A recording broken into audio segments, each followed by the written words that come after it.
Presiden Amerika Serikat Donald Trump resmi memberlakukan tarif impor tinggi terhadap produk-produk dari China, Kanada, dan Meksiko. Tarif impor itu ditetapkan Trump pada Sabtu 1 Februari 2025 waktu setempat. Menurut pemerintah Trump, pemungutan tarif impor tersebut akan berlaku mulai Selasa 4 Februari 2025 pukul 1 dini hari waktu setempat. Sontak kebijakan Trump itu pun langsung memicu kekhawatiran bea masuk tinggi yang akan menyebabkan harga produk lebih mahal. Selain itu, ada kemungkinan kebijakan Trump memicu perang dagang baru yang dapat memperlambat pertumbuhan ekonomi global dan memicu inflasi. Trump menetapkan pemberian tarif impor sebesar 25% terhadap produk dari Kanada dan Meksiko. Sementara itu, barang dari China akan dikenakan bea masuk 10%.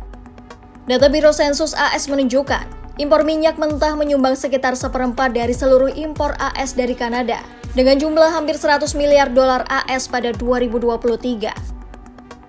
Trump menyatakan, pemerintah AS akan mempertahankan tarif impor tersebut sampai situasi keadaan darurat nasional atas narkoba fentanyl dan imigrasi ilegal berakhir di AS.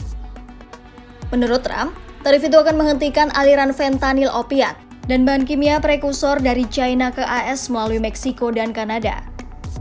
Trump juga yakin, tarif pajak tinggi akan menghentikan imigran ilegal melintasi perbatasan AS.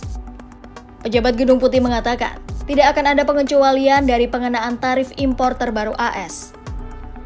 Jika Kanada, Meksiko, dan China membalas tarif pajak tinggi kepada AS, Trump bisa saja meningkatkan bea masuk AS lebih tinggi. Trump mengakui bahwa kebijakannya akan menyebabkan gangguan dan kesulitan bagi warga negara AS. Namun Trump menegaskan akan tetap melanjutkan pengenaan tarif tersebut. Sementara itu, kelompok industri dan Partai Demokrat memberikan peringatan keras soal dampak terhadap harga pokok yang masuk Amerika Serikat. Rencana Trump juga dikhawatirkan akan mengurangi pertumbuhan AS sebesar 1,5 poin tahun ini. Kondisi ini akan menyebabkan resesi di Kanada dan Meksiko. Kenaikan tarif yang tajam terhadap mitra dagang AS juga dapat menciptakan inflasi dan pertumbuhan ekonomi yang negatif.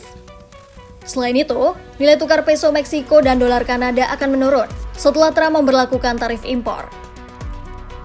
Menanggapi hal ini, Perdana Menteri Kanada Justin Trudeau mengatakan bahwa kenaikan tarif ini akan mengakibatkan harga bahan makanan dan barang lainnya lebih mahal. Trudeau juga merasa dikhianati oleh Amerika Serikat, padahal mereka adalah tetangga dan sekutu lama. Bahkan Trudeau menyinggung soal pasukan Kanada yang bertempur bersama AS di Afghanistan. Pernyataan itu disampaikannya di depan warga Kanada pada Sabtu 1 Februari 2025. First, I want to speak directly to Americans, our closest friends and neighbors. This is a choice that, yes, will harm Canadians, but beyond that, it will have real consequences for you, the American people. As I have consistently said, tariffs against Canada will put your jobs at risk, potentially shutting down American auto assembly plants and other manufacturing facilities. They will raise costs for you, including food at the grocery stores and gas at the pump. They will impede your access to an affordable supply of vital goods crucial for U.S. security, such as nickel, potash, uranium, steel, and aluminum. They will violate the free trade agreement that the President and I, along with our Mexican partner, negotiated and signed a few years ago. Together, we've built the most successful economic, military, and security partnership the world has ever seen. A relationship that has been the envy of the world. Yes, we've had our differences in the past, but we've always found a way to get past them. As I've said before, if President Trump wants to usher in a new golden age for the United States, the better path is to partner with Canada, not to punish us.